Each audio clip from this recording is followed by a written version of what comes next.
Video کو like کر کے آگے شیئر ضرور کر دینا۔ گناہوں کی سزا دنیا میں بھی ملتی اور دنیا سے ہی ملتی ہے، بلکہ بزرگان دین فرماتے ہیں مسلمان کو اگر ٹھوکر بھی لگتی ہے ٹھوکر تو اس کے گناہ کی وجہ سے لگتی ہے۔ آپ اٹھا کر دیکھیں بزرگوں کی اقوال، مسلمان کو ٹھوکر بھی اس کے گناہ کی وجہ سے لگتی ہے، اگر مسلمان کا جلتا ہوا چراغ بھی بجھتا ہے تو اس کے گناہ کی وجہ سے بجھتا ہے۔ بلکہ آپ کو حیرت ہوگی اگر ہمارے جسم پہ کبھی سستی چڑھتی ہے، سستی، تو وہ بھی گناہ کی وجہ سے، سستی کا اثر بھی گناہ کی وجہ۔ بزرگان دین فرماتے ہیں انسان کی آنکھ پھڑکتی ہے نا، آنکھ جو پھڑکتی گناہ کی وجہ۔ لوگ کہتے ہیں دائیں پھڑک رہی ہے تو یہ، اور بائیں پھڑک رہی تو وہ، یہ تمہارے قصے ہیں۔ بزرگان دین فرماتے ہیں آنکھوں کا پھڑکنا بھی، جسم کے اندر زلزلے کا پیدا ہونا بھی، حتیٰ کہ بیماریاں بھی، سب گناہ کی وجہ سے، بلکہ جو بھی مصیبت ہے وہ گناہ کی وجہ سے۔ قرآن کہتا ہے وَمَا أَصَابَكُم مِّن مُّصِيبَةٍ فَبِمَا كَسَبَتْ أَيْدِيكُمْ، کہ تم پر جو بھی مصیبت آتی ہے وہ تمہارے اعمال کی وجہ سے، وہ تمہارے گناہ کی وجہ سے۔ بلکہ آپ کو ایک اور حیرت انگیز بات بتاؤں، اگر توجہ آپ کی میری طرف ہے تو آپ میری طرف توجہ رکھیں، دائیں بائیں والوں کی طرح آپ توجہ چھوڑ دیں۔ ایک بار بلند آواز سے درود شریف پڑھیں۔ اللہ رب محمد صلی اللہ علیہ وسلم، نحن عباد محمد صلی اللہ علیہ وسلم، صلاۃ و سلام علیک یا رسول اللہ صلی اللہ تعالی علیہ وسلم۔ بلکہ جو ظالم حکمراں مسلط ہوتے ہیں، حدیث پاک ہے، وہ بھی گناہوں کی وجہ سے۔ اللہ کے رسول صلی اللہ علیہ وآلہ وسلم فرماتے ہیں کہ حدیث قدسی ہے، اللہ پاک ارشاد فرماتا ہے حدیث قدسی میں، اللہ فرماتا ہے کہ میں ہی اللہ ہوں۔ اللہ کیا فرماتا ہے؟ اللہ کہتا ہے میں ہی الہ ہوں، میں ہی خدا ہوں۔ بے شک مولا ہم گواہی دیتے لا الہ الا اللہ، تو ہی اللہ ہے اور تیرے سوا کوئی عبادت کے لائق ہے ہی نہیں، اور کوئی ہو بھی کیسے سکتا ہے، یہ کوئی تیرا ہمسر ہی نہیں، کوئی تیری مثال ہی نہیں ہے، کوئی تیری طرح ہے ہی نہیں۔ ارے جب کوئی تیرے محبوب کی طرح نہیں ہے تو کوئی تیری طرح کیسے ہو سکتا؟ ہمارے امام کہتے وہ کمال حسن حضور ہے کہ گمان نقص جہاں نہیں، یہی پھول خار سے دور ہے، یہی شمع ہے کہ دھواں نہیں۔ میں نثار تیرے کلام پر ملی یوں تو کس کو زبان نہیں، وہ سخن ہے جس میں سخن نہ ہو، وہ بیان ہے جس کا بیان نہیں۔ فصحا عرب کے بڑے بڑے تیرے آگے یوں ہے دبے لچے، کوئی جانے منہ میں زبان نہیں، بلکہ جسم میں جا نہیں۔ تو یا رسول اللہ کروں تیرے نام پہ جا فدا، نہ بس ایک جا دو جہاں فدا، دو جہاں سے بھی نہیں جی بھرا، کروں کیا کروڑوں جہاں ہے۔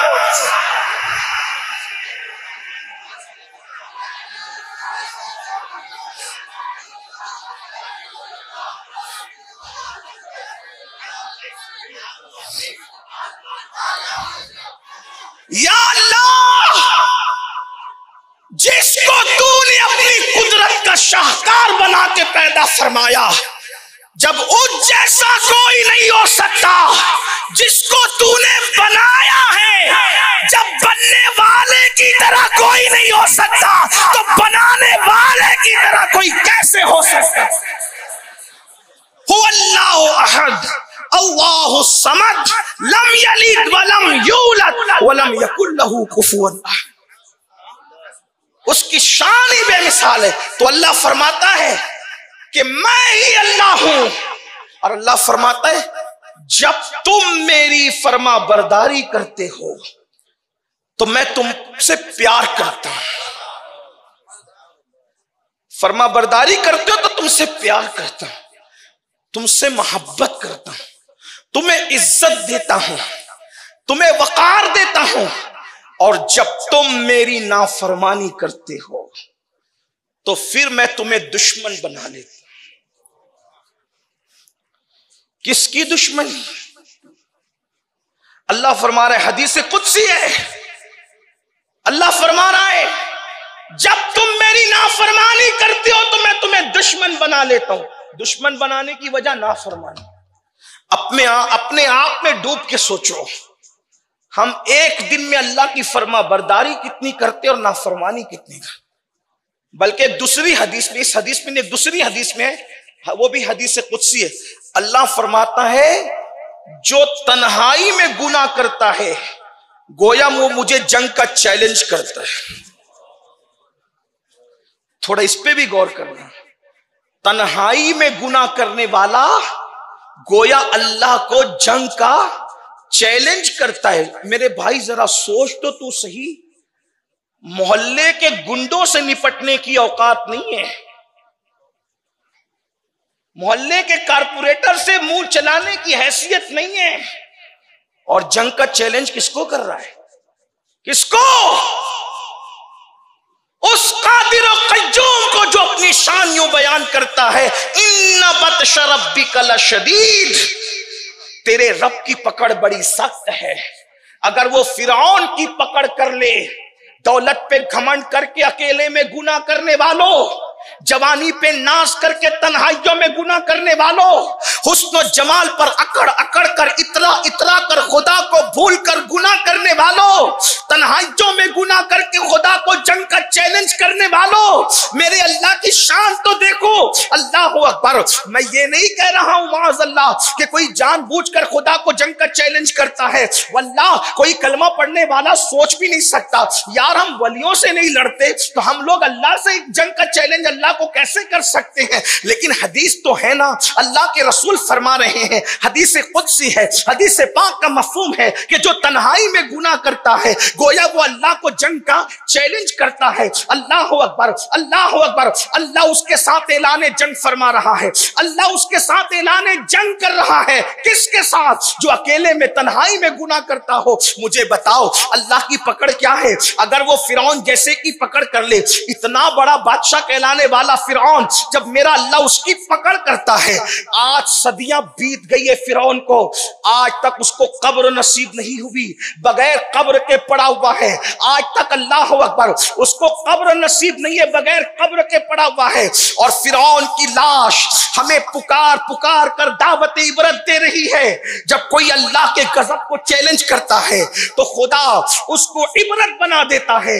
کہاں بادشاہ تھا اور ابھی قبر بھی نصیب نہیں، لا وارث میتوں کو بھی قبر نصیب ہوتی ہے، لیکن جو اللہ رب العزت کو کے ساتھ اعلان جنگ کرے، فرعون عبرت بن کر ایک میوزیم میں پڑا ہوا ہے، لوگ اس کو تماشا دیکھ رہے ہیں۔ اللہ اکبر۔ اس لیے دولت پہ ناز نہ کرو، جوانی پہ ناز نہ کرو، قوت پہ ناز نہ کرو۔ اللہ کے بندو، گناہ کرنے والوں کے لیے اللہ فرماتا ہے جو گناہ کرتے ہیں میں ان کو اپنا دشمن بنا لیتا ہوں، اور پھر ان پر ظالم حکمراں مسلط کر دیتا ہوں، ان پر ظالم حاکم مسلط کر دیتا ہوں، ان پر ظالم لیڈر مسلط کر دیتا ہوں۔ اللہ فرماتا ہے اور ان کے دل میں تمہاری نفرت پیدا کر دیتا ہوں، نفرت جو تمہیں تکلیف پہنچاتے ہیں، تم پہ ظلم کرتے ہیں، اور جب تم گڑ گڑاتے ہو، دعا کرتے ہو، تو پھر اس وقت تو تمہاری دعائیں بھی قبول نہیں ہوتی۔ پھر اللہ فرماتا ہے پھر تم ان کے پاس گڑ گڑاتے ہو، تم ان کے پاس جا کے ہاتھ جوڑتے ہو، وہاں گڑ گڑاتے ہو۔ اللہ فرماتا ہے وہاں گڑ گڑانے سے کام نہیں چلے گا، اگر ظالم حکمرانوں کو بدلنا ہے تو میری بارگاہ میں رجوع کرو، توبہ کرو، معافی مانگو، حالات بدلنے والے ہم ہیں۔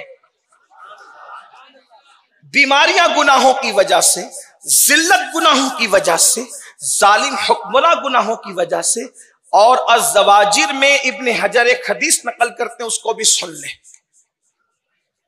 معلوم کیوں کماتے ہیں؟ گھر کیوں بناتے ہیں؟ رات دن دوڑ بھاگ کیوں کرتے ہیں؟ اس لیے ہمارے بچوں کا بھلا ہو جائے۔ میں سمجھتا ہوں کہ ہماری جتنی محنتیں ہیں صرف اپنے بچوں کے مستقبل کے لیے، لیکن گناہ کرنے والوں حدیث سنو۔ میں سمجھتا ہوں کہ ہم میں کوئی ایسا نہیں ہے جو گنہگار نہ ہو، لیکن گنہگاروں کی دو قسم ہیں، ایک وہ جن سے گناہ ہو جاتے ہیں، ایک وہ جن سے گناہ ہو جاتے ہیں، اور ایک وہ جو گناہ کرتے ہیں۔ یہ جو مذمت ہو رہی ہے نا، گناہ ہو جانے والوں کی نہیں ہو رہی ہے، گناہ کرنے والوں کی. کیونکہ گناہ کوئی بندہ ایسا نہیں ہے کہ جس سے گناہ نہ ہو، لیکن جن سے گناہ ہوتے ہیں وہ فوراً نادم ہوتے، شرمندہ ہوتے، توبہ کرتے ہیں، اللہ کو منا لیتے ہیں کہ ایک بندہ ہے وہ گناہ کرنا نہیں چاہتا، ہو گیا. جھوٹ بولنا نہیں چاہتا تھا، نکل گیا. چوری کرنا نہیں چاہتا تھا، ہو گئی. بدکاری کرنا نہیں چاہتا تھا، ہو گئی. یہ وہ لوگ ہیں جو نہیں چاہتے اور ہو جاتا ہے. وہ توبہ بھی کرتے، اللہ کو مناتے بھی، استغفار بھی کرتے، ہے نا. بلکہ ایک بات بتاؤں، جو کرنا نہیں چاہتے اور ان سے ہو جائے تو ان کے لیے کیا ہے؟ اللہ کے رسول علیہ السلام اما جان عائشہ صدیقہ سے فرماتے ہیں، عائشہ کچھ گنہگار ایسے ہیں جو بے حساب جنت میں جائیں. آپ نے صحیح سنا میں جو کہہ رہا ہوں، کیا مفہوم کے طور پہ پڑھ رہا ہوں؟ کچھ گنہگار ایسے ہیں، کچھ گنہگار ایسے ہیں، کچھ گنہگار ایسے ہیں جو بے حساب جنت میں جائیں گے. کون ہے وہ گنہگار؟ آقا فرماتے ہیں جن سے گناہ ہو جاتے ہیں، کرتے نہیں ہیں، ہو جاتے ہیں، اور وہ تنہائی میں، اکیلے میں اپنے گناہوں کو یاد کر کے اللہ کے خوف سے روتے ہیں. ایسے رونے والوں کو اللہ بے حساب جنت عطا فرمائے. توجہ فرمائیں. آج ہم سے گناہ ہو نہیں رہے، ہم گناہ کر رہے ہیں، اور وہ بھی اتنے بڑے بڑے گناہ کر کے ہم اپنے آپ کو گنہگار سمجھ ہی نہیں رہے. سلطان العارفین، سلطان العارفین سیدنا بایزید بسطامی رحمت اللہ علیہ، آپ کو اکثر خون کا پیشاب ہوتا ہے. جب پیشاب کرتے تھے تو خون نکلتا تھا، پیشاب کے رستے سے اکثر خون بہتا تھا.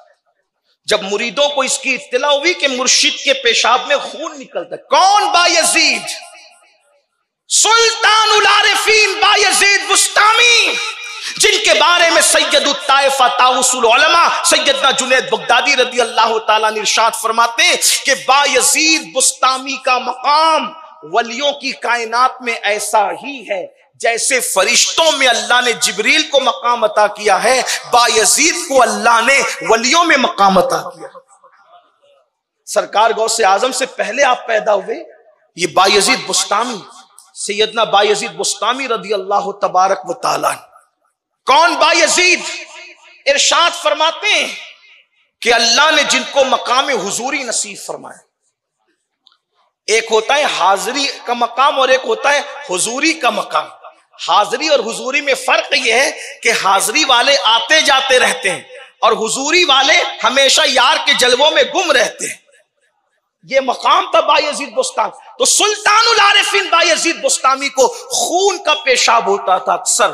جب مریدین کو پتا چلا تو کسی نے عرض کی حضور کسی اچھے حکیم سے علاج کروا لیتے ہیں، کسی اچھے طبیب کو بتا لیتے ہیں تاکہ خون کا یہ جو پیشاب کا مرض ہے اچھا نہیں ہے، جان لیوا ہے، آپ کی جان جا سکتی اس میں. تو سلطان العارفین حضرت سیدنا بایزید بسطامی فرماتے ہیں کہ میرا اس بیماری کا علاج جو خون کا پیشاب ہوتا ہے دنیا کے کسی حکیم کے پاس نہیں ہے، کسی طبیب کے پاس نہیں ہے. تو مریدین نے جو بڑے چاہنے والے تھے کہنے لگے حضور آخر یہ کون سا ایسا مرض ہے کہ جو کسی حکیم اور طبیب سے اچھا نہیں ہو سکتا؟ تو فرماتے ہیں میرے بیٹو دراصل یہ کوئی بیماری نہیں ہے، جو خون کا پیشاب ہوتا ہے نا یہ کوئی بیماری نہیں ہے. اصل بات یہ ہے کہ بچپنے میں مجھ سے ایک گناہ سرزد ہو گیا تھا، بچپنے میں مجھ سے ایک گناہ ہو گیا تھا، گناہ سرزد ہو گیا تھا. وہ اپنے بارے میں کہہ رہے ہیں، ورنہ ہم ان کے بارے میں گناہ کے الفاظ نہ بولتے ہیں نہ بول سکتے ہیں، کیونکہ ہمارا مذہب اور مسلک مکمل ادب ہے.